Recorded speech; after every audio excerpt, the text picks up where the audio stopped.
Hello friends, creative Shailaja ಚಾನಲ್ಗೆ ನಿಮ್ಮೆಲ್ಲರಿಗೂ ಸ್ವಾಗತ. ಇವತ್ತು ನಾನು ಗರಿಗರಿಯಾದ ಹಾಗೆ ಕ್ರಿಸ್ಪಿಯಾದಂಥ ಮೆಣಸಿನ್ಕಾಯಿ ಬಜ್ಜಿ ಈ ಒಂದು ಚಳಿಗಾಲಕ್ಕೆ ಮಾಡಿಕೊಂಡು ತಿಂದರೆ ತುಂಬ ಸೂಪರಾಗಿರುತ್ತೆ. ಅದು ಮಾಡೋದು ಹೇಗೆ ಅಂತ ಹೇಳಿಬಿಟ್ಟು ಇವತ್ತು ನಾನು ನಿಮಗೆ ತೋರಿಸ್ಕೊಡ್ತಾ ಇದ್ದೀನಿ. ವಿಡಿಯೋನ ಎಲ್ಲಿನೂ ಸ್ಕಿಪ್ ಮಾಡಿದ್ದೀರಾ, ಸಂಪೂರ್ಣವಾಗಿ ವಿಡಿಯೋ ನೋಡಿ. ಹಾಗೆ ಯಾರೆಲ್ಲ ಮೊದಲಿಗೆ ನನ್ನ ಚಾನಲ್ ನೋಡ್ತಾ ಇದ್ದೀರಾ ಸಬ್ಸ್ಕ್ರೈಬ್ ಮಾಡಿಕೊಂಡು ನೋಡಿ ಅಂತ ಹೇಳ್ತಾ, ಇವತ್ತಿನ ಈ ಒಂದು ಮೆಣಸಿನ್ಕಾಯಿ ಬಜ್ಜಿಯ ರೆಸಿಪಿ ತುಂಬಾ ನೆನೆಸ್ಕೊಂಡಿದ್ದ ತಕ್ಷಣವೇ ಮಾಡ್ಬೋದು, ಅಷ್ಟು ಸುಲಭವಾಗಿದೆ, ಹಾಗೆಯೇ ಈಸಿ ಕೂಡ ಇದೆ. ಹಾಗಾಗಿ ಇವಾಗ ಈ ಒಂದು ಮೆಣಸಿನ್ಕಾಯಿ ಬಜ್ಜಿ ಮಾಡೋದು ಹೇಗೆ ಅಂತ ನೋಡೋಣ ಬನ್ನಿ. ಇಲ್ಲಿ ಇವಾಗ ಮೆಣಸಿನ್ಕಾಯಿ ಬಜ್ಜಿ ಮಾಡೋದಕ್ಕೆ ನಾನು ಮೆಣಸಿನ್ಕಾಯಿನ ನೀಟಾಗಿ ತೊಳ್ಕೊಂಡು ಹೆಚ್ಕೊಳ್ತಾ ಇದ್ದೀನಿ. ನಾವು ಒಂದು ಮೆಣಸಿನ್ಕಾಯಲ್ಲಿ 2 ಭಾಗ ಬೇಕಾದರೂ ಮಾಡ್ಕೋಬೋದು, ಇಲ್ಲ 4 ಭಾಗ ಬೇಕಾದರೂ ಮಾಡ್ಕೋಬೋದು. ಈಗ ಮೆಣಸಿನ್ಕಾಯಿ ಬಜ್ಜಿ ಮಾಡೋದಕ್ಕೆ 1 ಕಪ್ಪಷ್ಟು ನಾನು ಇಲ್ಲಿ ಕಡಲೆ ಹಿಟ್ಟನ್ನು ತಗೊಂಡು ಅದಕ್ಕೆ ಅಚ್ಚ ಖಾರದ ಪುಡಿಯನ್ನು 1 ಸ್ಪೂನಷ್ಟು ಸೇರಿಸಿದ್ದೀನಿ. ಹಾಗೆ ರುಚಿಗೆ ತಕ್ಕಷ್ಟು ಉಪ್ಪು, ಸ್ವಲ್ಪ ಅಡುಗೆ ಸೋಡಾನು ಕೂಡ ಸೇರಿಸ್ಕೊಳ್ತಾ ಇದ್ದೀನಿ. ಅಡುಗೆ ಸೋಡಾ ಸೇರಿಸೋದ್ರಿಂದ ತುಂಬ ಕ್ರಿಸ್ಪಿಯಾಗಿ ಬರುತ್ತೆ ಮೆಣಸಿನ್ಕಾಯಿ ಬಜ್ಜಿ, ಹಾಗಾಗಿ ಅಡುಗೆ ಸೋಡಾ ಸ್ವಲ್ಪ ಸೇರಿಸ್ಕೋಬೇಕು. ಹಾಗೆ ಕಾದಿರೋಂಥ ಎಣ್ಣೆನೂ ಕೂಡ 1-2 ಸ್ಪೂನಷ್ಟು ಇಲ್ಲಿ ಎಣ್ಣೆಯನ್ನು ಹಾಕ್ಕೊಂಡ್ರೆ ಅದು ತುಂಬ ಚೆನ್ನಾಗಿ ಬರುತ್ತೆ. ಹಾಗೆಯೇ ಒಂದು ಸ್ವಲ್ಪ ಅದಕ್ಕೆ ನಾನು ಇಲ್ಲಿ ಅಜ್ಜಿವಾಯಿನ ಸೇರಿಸ್ಕೊಳ್ತಾ ಇದ್ದೀನಿ. ಅಜ್ಜಿವಾಯಿನ್ ಇಲ್ಲ ಅಂತಂದರೆ ನೀವು ಜೀರಿಗೆ ಬೇಕಾದರೂ ಸೇರಿಸ್ಕೋಬಹುದು. ಈಗ ಸ್ವಲ್ಪನೇ ನೀರನ್ನು ಹಾಕ್ಕೊಂಡು ನೀಟಾಗಿ ನಾವು ಈ ಒಂದು ಕಡಲೆ ಹಿಟ್ಟನ್ನು ಕಲಿಸ್ಕೋಬೇಕಾಗುತ್ತೆ.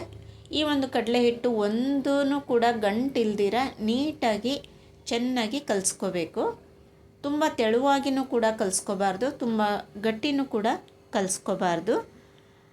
ನಾವು ಮೆಣಸಿನ್ಕಾಯಿ ಅದರಲ್ಲಿ ಡಿಪ್ ಮಾಡಿದಾಗ ಮೆಣಸಿನ್ಕಾಯಿಗೆ ನೀಟಾಗಿ ಅದು ಅಂಟ್ಕೋಬೇಕು, ಆ ಥರ ನಾವು ಕಲಿಸ್ಕೋಬೇಕು. ಅದನ್ನು ನೋಡಿಕೊಂಡು ಸ್ವಲ್ಪನೇ ನೀರು ಹಾಕ್ಕೊಂಡು ಕಲಿಸ್ಕೊಂಡ್ರೆ ಸಾಕು. ಇವಾಗ ಕಾದಿರೋಂಥ ಎಣ್ಣೆಗೆ ನಾವು ಮೆಣಸಿನ್ಕಾಯಿನ ಇದರಲ್ಲಿ ಕಡಲೆ ಹಿಟ್ಟಲ್ಲಿ ಡಿಪ್ ಮಾಡಿ ಒಂದೊಂದಾಗಿ ಇವಾಗ ಕಾದಿರೋ ಎಣ್ಣೆಗೆ ಬಿಡ್ತಾ ಹೋಗಬೇಕು. ನಾವು ಮೊದಲಿಗೆ ಎಣ್ಣೆಯಲ್ಲಿ ಮೆಣಸಿನ್ಕಾಯಿನ ಹಾಕಿದಾಗ ಉರಿ ತುಂಬ ಜಾಸ್ತಿ ಇರಬಾರ್ದು.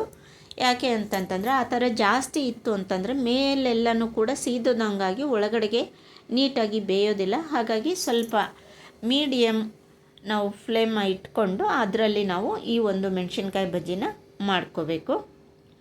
ಎಲ್ಲ ಮೆಣಸಿನ್ಕಾಯಿ ಬಜ್ಜಿನೂ ನೀಟಾಗಿ ಕಂದು ಬಣ್ಣ ಬರೋವರೆಗೂ ಕೂಡ ನಾವು ನಿಧಾನವಾಗಿ ಈ ಥರ ನಾವು ಅದನ್ನು ಫ್ರೈ ಮಾಡಿದ್ವಿ ಅಂತಂದರೆ ತುಂಬ ಚೆನ್ನಾಗಿ ಬರುತ್ತೆ, ಕ್ರಿಸ್ಪಿಯಾಗಿ ಬರುತ್ತೆ. ನೋಡಿ ಕಲರ್ ಎಷ್ಟು ಚೆನ್ನಾಗಿ ಚೇಂಜ್ ಆಗಿದೆ ಅಂತ. ಈ ಒಂದು ಚಳಿಗಾಲದಲ್ಲಿ ಸಂಜೆ ಹೊತ್ತು ಟೀ ಕುಡಿಬೇಕಾದ್ರೆ ನೆನೆಸ್ಕೊಂಡಿದ್ದ ತಕ್ಷಣ 10 ನಿಮಿಷದಲ್ಲೇ ಬೇಗ ಇನ್ಸ್ಟೆಂಟಾಗಿ ಈ ಒಂದು ಮೆಣಸಿನ್ಕಾಯಿ ಬಜ್ಜಿನ ರೆಡಿ ಮಾಡ್ಕೋಬೋದು. ತುಂಬ ಗರಿಗರಿಯಾಗಿ ಬಿಸಿ ಬಿಸಿಯಾಗಿ ಈ ಒಂದು ಚಳಿಗಾಲಕ್ಕೆ ನಾವು ಈ ಥರ ಒಂದು ಮೆಣಸಿನ್ಕಾಯಿ ಬಜ್ಜಿ ಮಾಡಿಕೊಂಡು ತಿಂತಾ ಟೀ ಕುಡಿತಾ ಇದ್ದರೆ ತುಂಬಾ ಚೆನ್ನಾಗಿರುತ್ತೆ, ತುಂಬಾ ಖುಷಿ ಕೂಡ ಆಗುತ್ತೆ. ಇವಾಗ ಚಳಿ ಇರೋದ್ರಿಂದ ಮಕ್ಕಳೆಲ್ಲ ಅಮ್ಮ ಏನಾದರೂ ಬಿಸಿ ಬಿಸಿಯಾಗಿ ಮಾಡಿಕೊಡು ಅಂದಾಗ ತಕ್ಷಣಕ್ಕೆ ನೆನೆಸ್ಕೊಂಡಿದ್ದ ತಕ್ಷಣ ಮಾಡೋ ಅಂಥ ಒಂದು ಮೆಣಸಿನ್ಕಾಯಿ ರೆಸಿಪಿ ಇದಾಗಿದೆ ಫ್ರೆಂಡ್ಸ್. ನೋಡಿದ್ರಲ್ಲ ಎಷ್ಟು ಸುಲಭ ಮೆಣಸಿನ್ಕಾಯಿ ಬಜ್ಜಿ ಮಾಡೋದು ಅಂತ ಹೇಳಿಬಿಟ್ಟು ಇವತ್ತು ನಾನು ನಿಮಗೆ ತೋರಿಸ್ಕೊಟ್ಟಿದ್ದೀನಿ. ಫೈನಲಾಗಿ ಮೆಣಸಿನ್ಕಾಯಿ ಬಜ್ಜಿ ರೆಡಿ ಆಯಿತು ನೋಡಿ. ಈ ಒಂದು ವಿಡಿಯೋ ನಿಮಗೆ ಇಷ್ಟ ಆದರೆ ಲೈಕ್ ಮಾಡಿ, ಶೇರ್ ಮಾಡಿ, ಹಾಗೆ ನನ್ನ ಚಾನಲ್ನ ಸಬ್ಸ್ಕ್ರೈಬ್ ಮಾಡ್ಕೊಳ್ಳಿ ಅಂತ ಹೇಳ್ತಾ ಇಷ್ಟೊತ್ತರೆಗೂ ವಿಡಿಯೋ ನೋಡೋದಕ್ಕೆ ಧನ್ಯವಾದಗಳು. ನಮಸ್ಕಾರ ಫ್ರೆಂಡ್ಸ್.